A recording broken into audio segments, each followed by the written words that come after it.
며느리에게 단 한 푼도 주지 않는다고요? 10년간의 희생이 한순간에 물거품이 되었습니다. 안녕하세요, 여러분. 충격적인 제목에 놀라셨나요? 하지만 오늘 들려드릴 이야기는 단순한 자극이 아닌 한 여인의 가슴 시린 인생 역전 이야기입니다. 42세 수진 씨.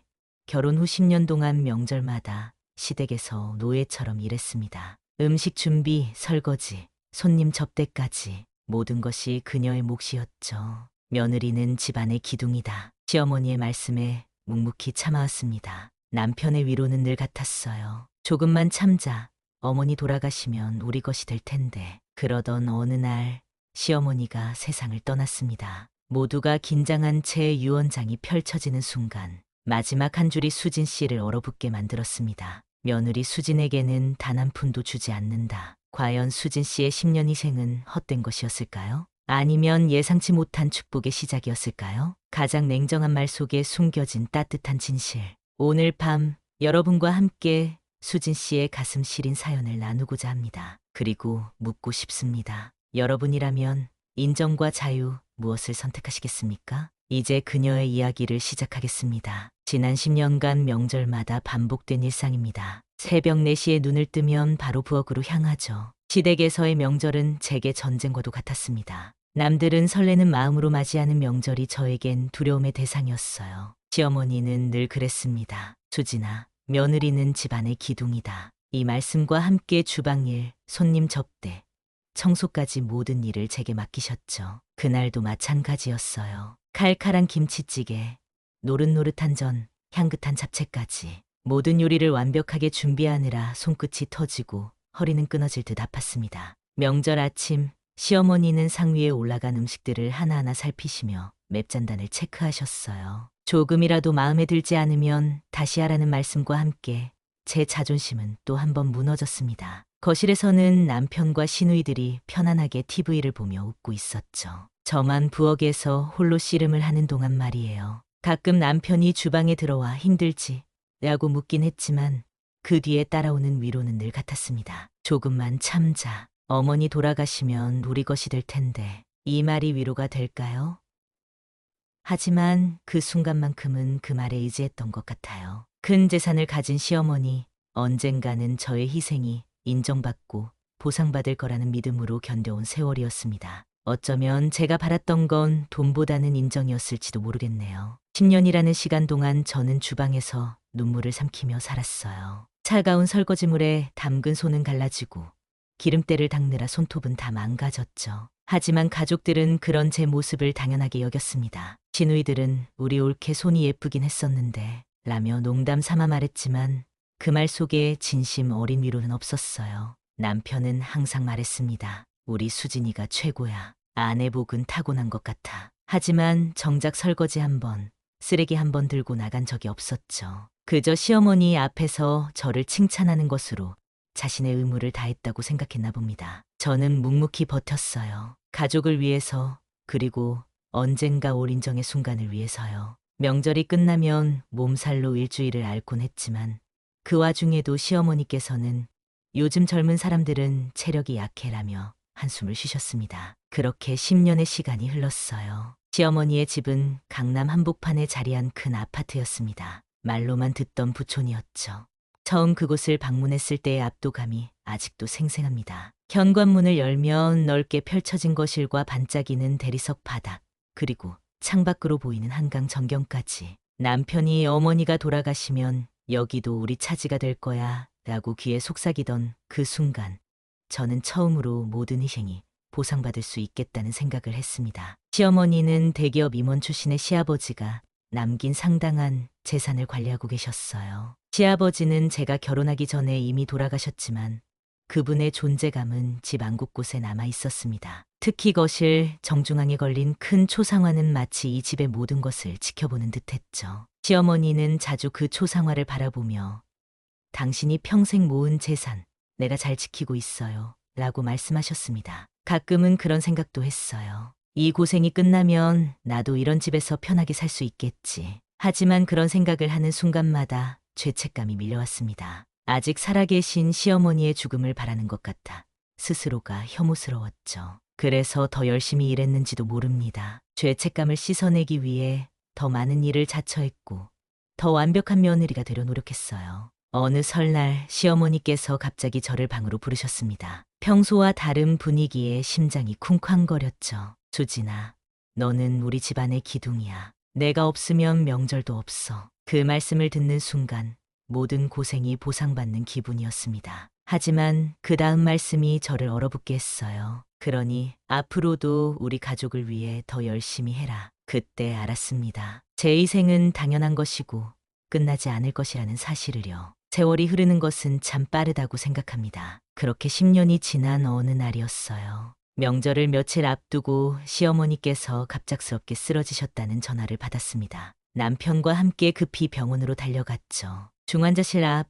시누이들은 이미 와 있었어요. 모두 긴장된 표정으로 의사의 말을 기다리고 있었습니다. 뇌출혈입니다. 상태가 매우 위중하세요. 의사의 말에 가족들 모두 충격에 빠졌어요. 시누이들은 서로를 부둥켜 안고 울기 시작했고 남편은 멍한 표정으로 벽만 바라보았습니다. 저는 그 순간 어떤 감정이 들어야 할지 혼란스러웠어요. 10년간 저를 힘들게 했던 시어머니였지만 그분의 죽음을 바란 적은 없었습니다. 진심으로 회복되길 빌었죠. 하지만 시어머니의 상태는 나아지지 않았어요. 오히려 점점 악화되었습니다. 가족들은 번갈아가며 병실 앞을 지켰고 저는 집에서 음식을 준비해 병원으로 날랐죠. 명절이 지났지만 저는 여전히 주방에 서 있었습니다. 이번엔 병문안 오는 친척들을 위한 음식을 준비하느라 밤을 새웠어요. 수진아, 역시 내가 최고야. 이런 상황에서도 집안일을 꾸려가니 남편의 말에 쓴웃음이 나왔습니다. 시어머니가 위독한 상황에서도 저에게 기대는 것은 변함없었어요. 하지만 이상하게도 미움이 들지 않았습니다.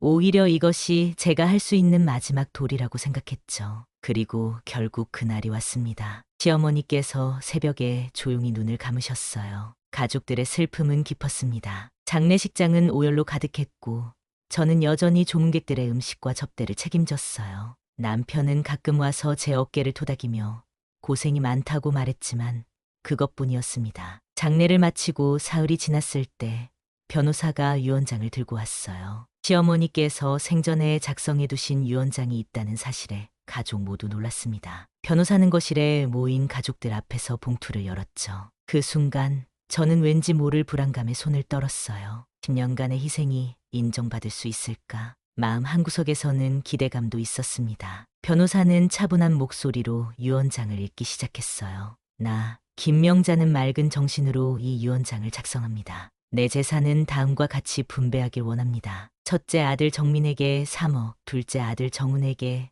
3억, 막내딸 정아에게 2억을 남깁니다. 숨죽인 채 듣고 있던 가족들의 표정이 조금씩 밝아졌어요. 예상했던 금액이었나 봅니다. 저도 남편의 몫이 있으니 안심이 되는 순간이었죠. 하지만 변호사는 계속해서 읽어내려갔습니다. 그리고 변호사의 목소리가 잠시 멈췄어요. 모두의 시선이 변호사에게 꽂혔습니다. 그 순간의 정적이 얼마나 무거웠는지 모릅니다. 며느리 수진에게는 단 한 푼도 주지 않는다. 마치 천둥이 내 머리 위에서 내려친 것 같았어요. 10년간의 희생과 노력이 한순간에 물거품이 되는 기분이었습니다. 시누이들은 저를 힐끔거리며 서로 눈빛을 주고받았고 남편은 당황한 듯 변호사를 쳐다봤어요. 어머니, 이게 무슨... 남편이 말을 꺼내려 했지만 변호사는 손을 들어 제지했습니다. 아직 끝이 아니었나 봅니다. 하지만 저는 이미 아무것도 들리지 않았어요. 귀에서 윙하는 소리만 울렸고 눈앞이 흐려졌습니다. 10년간 주방에서 흘렸던 땀방울, 갈라진 손, 굽어진 허리.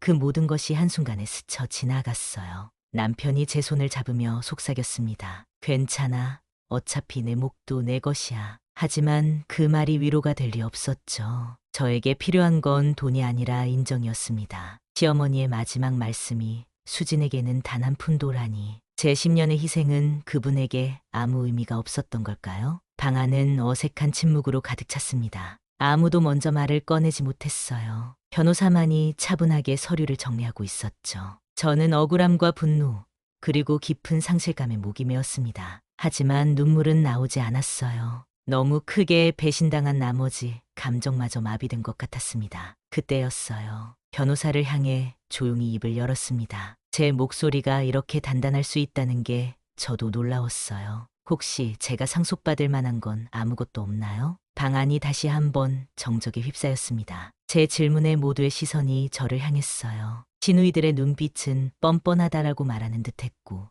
남편은 당황한 기색이 역력했죠. 하지만 변호사의 반응은 달랐습니다. 의미심장한 미소를 지으며 서류 가방에서 또 다른 문서를 꺼내셨어요. 사실 김명자 여사께서 돌아가시기 직전에 작성하신 계약이 있습니다. 모두가 숨을 죽였습니다. 제 심장은 마구 뛰기 시작했어요. 변호사는 천천히 문서를 펼치며 설명을 이어갔습니다. 이 문서는 가사도우미 계약으로 김명자 여사께서 수진 씨와 맺은 법적 계약입니다. 매 명절과 가족 행사마다 수진 씨가 제공한 서비스에 대한 보상을 명시하고 있죠. 저는 믿을 수 없었어요. 시어머니께서 이런 계약을 작성하셨다니 처음 듣는 이야기였습니다. 진우이 중 한 명이 벌떡 일어나 소리쳤어요. 말도 안 돼요. 어머니가 그런 계약을 왜 하셨겠어요? 수진이는 며느리로서 당연히 해야 할 일을 한 것뿐이에요. 변호사는 침착하게 대답했습니다. 이 계약은 법적으로 완벽하게 유효합니다. 김명자 여사의 서명과 날인이 있고 공증도 받았죠. 계약에 따르면 매년 2천만 원씩 10년간 지급해야 하는 의무가 있습니다. 2천만 원씩 10년. 숫자를 계산하니 2억이었어요. 게다가 변호사는 미지급된 금액에 이자까지 더해 총 5억이 된다고 설명했습니다. 저는 그 자리에서 얼어붙었어요. 시어머니께서 마지막까지 저를 생각하고 계셨다니. 이 금액은 상속재산 분배 전에 우선적으로 지급되어야 합니다. 법적으로는 부채에 해당하니까요. 남편이 벌떡 일어나 항의했습니다. 이건 말도 안 됩니다. 어머니가 그런 계약을 한 적이 없어요. 분명히 위조된 문서일 거예요. 변호사는 고개를 천천히 저었어요. 정훈 씨, 이 계약은 제가 직접 공증을 도왔습니다. 어머니께서 돌아가시기 한 달 전 비밀리에 진행하셨죠. 심지어 그동안의 일지와 사진 증거까지 남기셨어요. 그 말과 함께 변호사는 사진 몇 장을 테이블 위에 펼쳤습니다. 제가 명절마다 주방에서 일하는 모습, 척추를 구부린 채 설거지하는 사진, 손이 갈라진 상태로 음식을 준비하는 장면들. 시어머니께서 이 모든 것을 지켜보고 계셨던 거죠. 김명자 여사께서는 마지막 병상에서 이런 말씀을 남기셨습니다. 수진이는 내 며느리가 아닌 일꾼처럼 살았다. 그 아이에게 정당한 대가를 주고 싶다. 눈물이 제 뺨을 타고 흘러내렸어요. 시어머니께서 저를 인정해 주셨다는 사실이 너무나 감격스러웠습니다. 10년간의 노력이 헛되지 않았던 거예요. 시누이들은 얼굴이 하얗게 질려 서로를 쳐다봤고 남편은 의자에 털썩 주저앉았습니다. 변호사는 말을 이어갔어요. 따라서 상속재산 분배 전에 수진 씨에게 5억 원을 지급해야 합니다. 이로 인해 각자 상속받는 금액에서 약간의 조정이 불가피할 것으로 보입니다. 진우이 중 한 명이 격분하여 소리쳤습니다. 아니, 이건 사기야. 어머니는 분명 정신이 혼미하셨을 거야.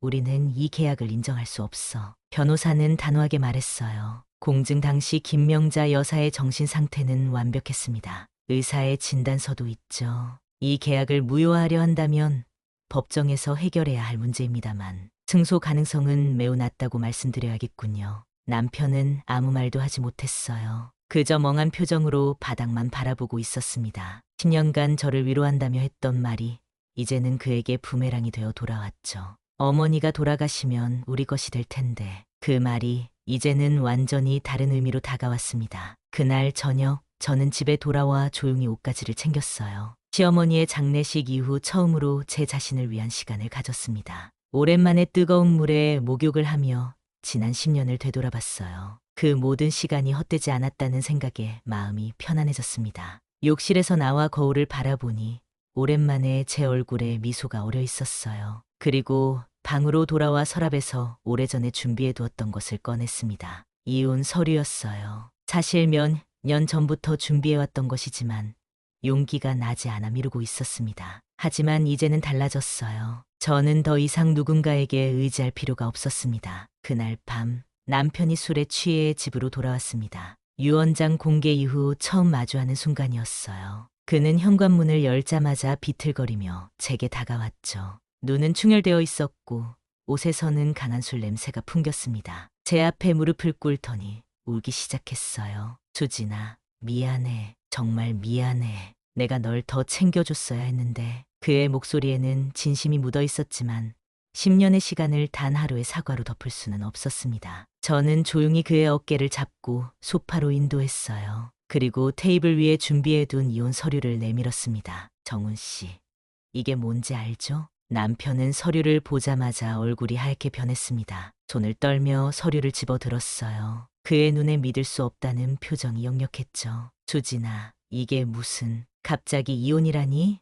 우리 10년이나 함께했잖아. 저는 담담하게 대답했습니다. 네, 10년 동안 당신은 거실에서 TV를 보고 저는 주방에서 일했죠. 우리가 진정으로 함께한 시간이 얼마나 되나요? 남편은 눈물을 흘리며 애원했어요. 내가 잘못했어. 이제부터 달라질게. 그 돈도 다 내 거야. 내가 말했잖아. 어차피 내 것이 내 거지라고. 그때였습니다. 제 입에서 나온 말이 저도 놀랐어요. 내가 말했지. 어차피 내 것이 내 것이야라고. 그럼 너한테 남은 것도 이제 없네. 남편의 얼굴이 굳어졌습니다. 그제서야 현실을 직시한 듯했어요. 그가 상속받을 3억에서 제게 지급할 5억을 빼면 그에게 남는 건 빚뿐이었습니다. 저는 차분히 말을 이었어요. 걱정 마세요. 당신이 받을 3억에서 2억만 가져갈게요. 나머지는 당신 몫이에요. 하지만 이혼만큼은 양보할 수 없어요. 남편은 격분했습니다. 이게 다 돈 때문이야? 어머니의 재산을 노리고 있었던 거야? 그 말에 저는 쓴웃음을 지었어요. 돈 때문이라고요? 정말 그렇게 생각하세요? 10년 동안 당신의 가족을 위해 헌신했는데 단 한 번도 고맙다는 말을 진심으로 들어본 적이 없어요. 당신은 항상 어머니가 돌아가시면이라는 말로 저를 달랬죠. 그게 사랑이라고 생각하세요? 남편은 말문이 막혔어요. 그는 서류를 내려놓고 고개를 숙였습니다. 처음으로 자신의 행동을 돌아보는 것 같았어요. 수진아, 정말 미안해. 내가 너무 당연하게 여겼던 것 같아. 하지만 우리 다시 시작할 수 있잖아? 이제 깨달았으니까. 저는 고개를 천천히 저었습니다. 너무 늦었어요. 저는 이미 제 삶을 시작하기로 결심했어요. 그날 밤, 남편은 소파에서 잠들었고 저는 침실에서 오랜만에 편안한 잠을 청했습니다. 아침이 밝았을 때 이혼 서류에는 그의 서명이 있었어요. 아마도 술이 깬 후에 현실을 받아들인 모양이었습니다. 일주일 후 변호사의 사무실에서 모든 법적 절차가 마무리되었어요. 저는 시어머니께서 남겨주신 5억과 남편의 상속분 일부를 합쳐 약 7억을 받게 되었습니다. 생각해보면 시어머니는 마지막까지 저를 지켜보고 계셨던 거예요. 그 냉정하고 엄격한 모습 뒤에 저를 인정하는 마음이 있었다는 사실이 위로가 되었습니다. 시누이들과 남편은 마지막까지 화해의 손길을 내밀었지만 저는 정중히 거절했어요. 이제 제 인생의 새로운 장을 열 시간이었습니다. 시어머니의 아파트를 나서는 순간 어깨에 무거운 짐이 내려가는 기분이었어요. 더 이상 누군가의 며느리가 아닌 그저 수진으로 살아갈 수 있다는 사실이 기뻤습니다. 처음으로 저는 제 자신을 위한 계획을 세웠어요. 오랫동안 꿈꿔왔던 카페를 열기로 했죠. 대학 시절 바리스타 자격증을 따놓았지만 결혼 후에는 그저 서랍 속에 묻어두었던 꿈이었습니다. 작은 공간이지만 제가 직접 디자인하고 꾸민 아늑한 카페였어요. 카페를 준비하는 과정은 쉽지 않았습니다. 상권 분석부터 인테리어, 메뉴 개발까지 모든 것이 처음이었죠. 하지만 명절마다 시댁에서 겪었던 고생에 비하면 이 정도는 오히려 즐거웠어요. 제 의지대로, 제 취향대로 모든 것을 결정할 수 있다는 자유로움이 행복했습니다. 가장 기뻤던 순간은 카페 이름을 정했을 때였어요. 수진이의 쉼표라고 이름 지었죠. 10년간 쉼 없이 달려온 제 인생에 마침내 찾아온 쉼표라는 의미였습니다. 간판이 걸리는 순간 눈물이 흘렀어요. 드디어 제 이름으로, 제 의지로 무언가를 이루어낸 것 같았습니다. 카페 오픈 첫날 가슴이 터질 듯이 두근거렸습니다. 아침 일찍 일어나 모든 준비를 마치고 문을 열었을 때의 그 설렘은 이루 말할 수 없었어요. 첫 손님이 들어오는 순간 제 인생의 새로운 장이 시작되는 기분이었습니다. 더 이상 시어머니의 눈치를 보며 일하는 며느리가 아닌 당당한 사장님으로서 손님을 맞이하는 저였죠. 수진이의 쉼표는 생각보다 빨리 동네에 소문이 났어요. 제가 10년간 명절 음식을 준비하며 익힌 솜씨로 만든 수제 디저트가 인기를 끌었습니다. 특히 제가 어릴 적 어머니께 배웠던 약과와 현대적으로 재해석한 한과류는 중장년층 손님들에게 큰 사랑을 받았어요. 젊은 손님들은 전통 디저트와 어울리는 제 특제 블렌딩 커피를 좋아했고요. 카페가 자리를 잡아가던 어느 날 뜻밖의 손님이 찾아왔습니다. 신우이 정아였어요. 문을 열고 들어오는 순간 우리 눈이 마주쳤고 잠시 어색한 침묵이 흘렀습니다. 정아는 조심스럽게 카운터로 다가왔어요. 수진 언니, 잘 지내? 저는 미소를 지으며 답했습니다. 잘 지내. 정아는 어떻게 여길 알고 왔어? 정아는 머뭇거리며 말했어요. SNS에서 봤어. 언니 카페가 요즘 핫플레이스라던데 한번 와보고 싶었어. 저는 그녀에게 자리를 권하고 제 시그니처 메뉴인 새 출발 라떼와 추억의 약과를 내왔습니다. 정아는 조심스럽게 음식을 맛보더니 놀란 표정을 지었어요. 언니, 이거 너무 맛있어.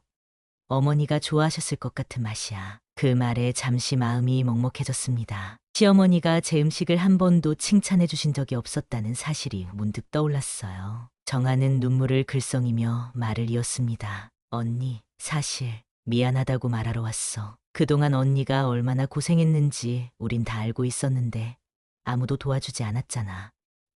나도 그저 방관했을 뿐이야. 저는 깊은 숨을 들이마셨어요. 과거의 상처를 다시 들춰내고 싶지는 않았습니다. 하지만 정아의 진심 어린 사과가 마음에 와닿았어요. 정아야, 이제 다 지나간 일이야. 나도 이렇게 새 삶을 찾았고 오히려 감사해. 그 경험이 없었다면 이런 용기도 내지 못했을 테니까. 정아는 울먹이며 말했습니다. 언니가 떠난 후로 집안이 완전히 망가졌어. 오빠는 술만 마시고 큰오빠 내외는 재산 문제로 다투고 어머니가 계셨을 때처럼 우리를 묶어주는 사람이 없어. 그 말을 들으니 씁쓸했지만 한편으로는 시원한 기분도 들었어요. 그동안 제가 얼마나 많은 역할을 해왔는지 이제야 그들이 깨달은 것 같았습니다. 정아와의 만남 이후 종종 시누이들이 카페를 찾아왔어요. 처음엔 어색했지만 점차 편안한 관계로 발전했습니다. 그들은 이제 제 성공을 진심으로 축하해 주었고 저는 그들의 방문을 반겼어요. 하지만 남편 정훈만큼은 끝내 얼굴을 비추지 않았습니다. 소식에 따르면 그는 여전히 제 이름을 들으면 괴로워한다고 했어요. 카페를 시작한 지 1년이 지났을 때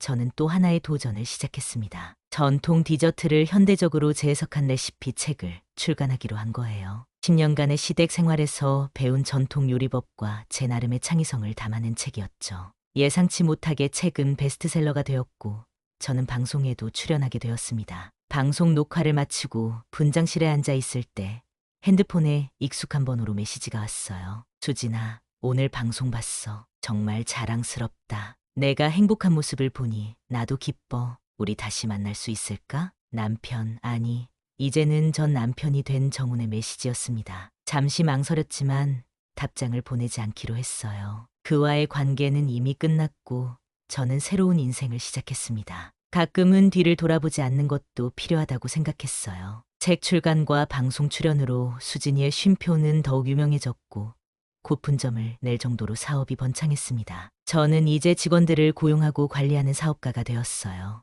명절에 혼자 주방에서 일하던 그 여자가 이제는 여러 사람의 생계를 책임지는 위치가 되었다니 가끔은 꿈만 같았습니다. 그리고 제 삶에도 새로운 인연이 찾아왔어요. 출판사 편집장으로 일하는 민석 씨를 만난 것입니다. 그는 제 책을 담당했던 편집자였는데 업무적인 만남이 점차 개인적인 관계로 발전했죠. 민석 씨는 제 과거를 알면서도 있는 그대로의 저를 존중해주는 사람이었어요. 함께 있으면 편안했고 그의 따뜻한 배려의 마음이 녹아내렸습니다. 민석 씨와의 관계는 천천히 하지만 단단하게 진전되었습니다. 그는 제가 경험한 상처를 이해하고 결코 서두르지 않았어요. 우리는 서로의 일을 존중하며 각자의 공간을 지켰습니다. 저는 카페와 책 집필에 집중했고 민석 씨는 출판 일에 몰두했죠. 하지만 퇴근 후 함께 보내는 시간은 그 어느 때보다 소중했어요. 수진 씨, 요리할 때 가장 행복해 보여요. 민석 씨가 카페 주방에서 디저트를 만드는 저를 바라보며 말했습니다. 그의 말에 잠시 손을 멈추고 생각에 잠겼어요. 정말 그랬습니다. 시댁에서 억지로 해야 했던 일이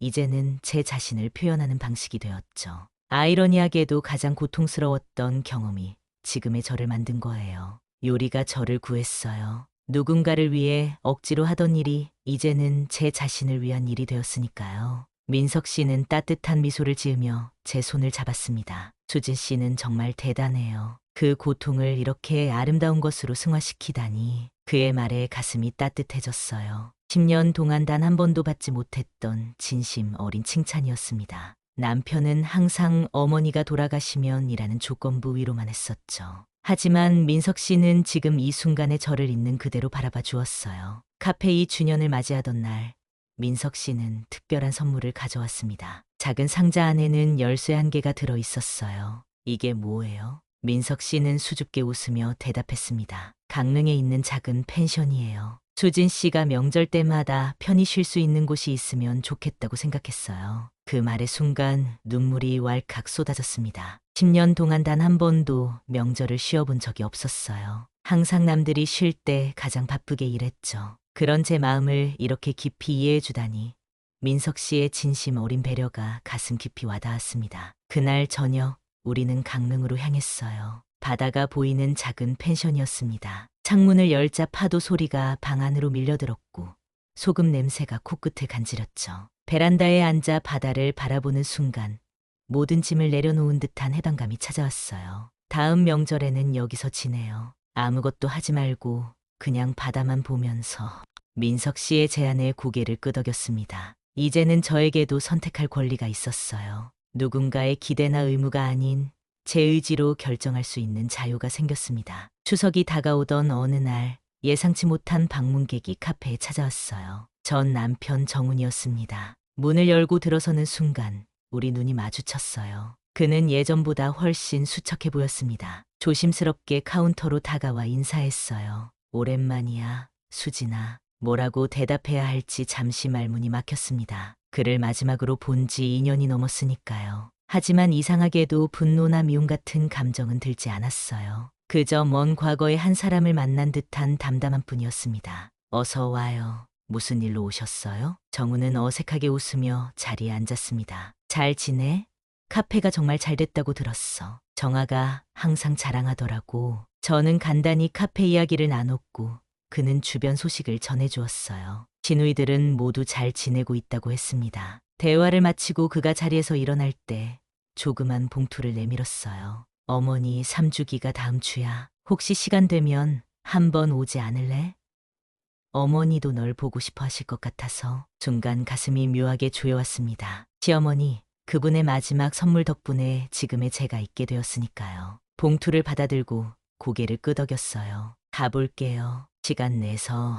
정훈이 떠난 후 봉투를 열어보았습니다. 추모식 안내장과 함께 작은 편지가 들어 있었어요. 시어머니의 필체였습니다. 심장이 빠르게 뛰기 시작했어요. 언제 쓰신 편지일까? 떨리는 손으로 편지를 펼쳤습니다. 수진아, 이 편지를 읽고 있다면 나는 이미 세상을 떠났겠구나. 10년 동안 너를 힘들게 했어. 미안하다. 하지만 내가 강한 사람이 되길 바랐단다. 누구에게도 의지하지 않고 당당하게 살아갈 수 있는 사람이 되길. 그래서 더 엄하게 대했는지도 모르겠구나. 내가 받은 모든 상처가 너를 더 단단하게 만들었기를 바란다. 그리고 앞으로는 내 인생의 주인공으로 당당하게 살아가길. 항상 널 지켜볼게. 눈물이 뺨을 타고 흘러내렸습니다. 시어머니의 마음을 이제야 알게 된 것 같았어요. 그분의 엄격함 뒤에 숨겨진 애정과 의도를 이해하게 되었습니다. 이상하게도 마음이 편안해졌어요. 용서와 화해의 감정이 밀려왔습니다. 시어머니 3주기 추모식 날, 저는 오랜만에 그 집을 찾았습니다. 현관문 앞에 서자 온갖 감정이 밀려왔어요. 이곳에서 10년 동안 며느리로 살았던 시간들, 주방에서 흘린 땀방울, 명절마다 느꼈던 부담감.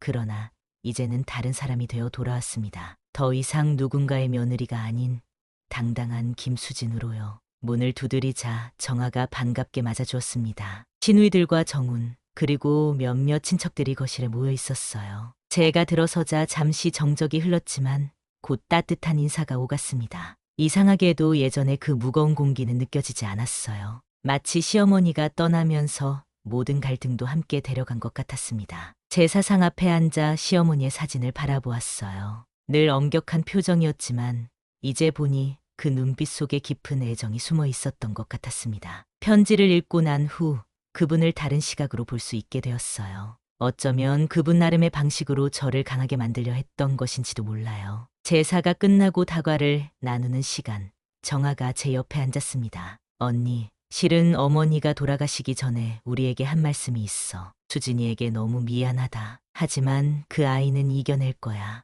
너희들보다 훨씬 강하니까. 그 말에 가슴이 뭉클해졌어요. 시어머니는 저를 믿고 계셨던 거였습니다. 제가 이겨낼 거라고, 강하다고 그런 신뢰가 있었기에 그 계약서도 작성하셨을지 모르겠네요. 언니, 우리도 많이 배웠어. 어머니가 돌아가시고 언니가 떠난 후 우리끼리 명절을 보내봤거든. 그제야 언니가 얼마나 고생했는지 알게 됐어. 정아의 말에 쓴웃음이 나왔습니다. 이제 와서 그들이 이해한다고 해도 지난 시간이 돌아오진 않겠지만 그래도 위안이 되었어요. 적어도 제 희생이 완전히 잊혀진 것은 아니었으니까요. 식사를 마치고 돌아가려는데 정훈이 따라 나왔습니다. 주차장에서 잠시 머뭇거리더니 입을 열었어요. 수진아, 정말 미안해. 내가 너무 어리석었어. 내가 얼마나 소중한 사람인지 떠나고 나서야 알게 됐어. 그의 눈에는 진심이 담겨 있었습니다. 하지만 저는 이미 그를 넘어선 삶을 살고 있었어요.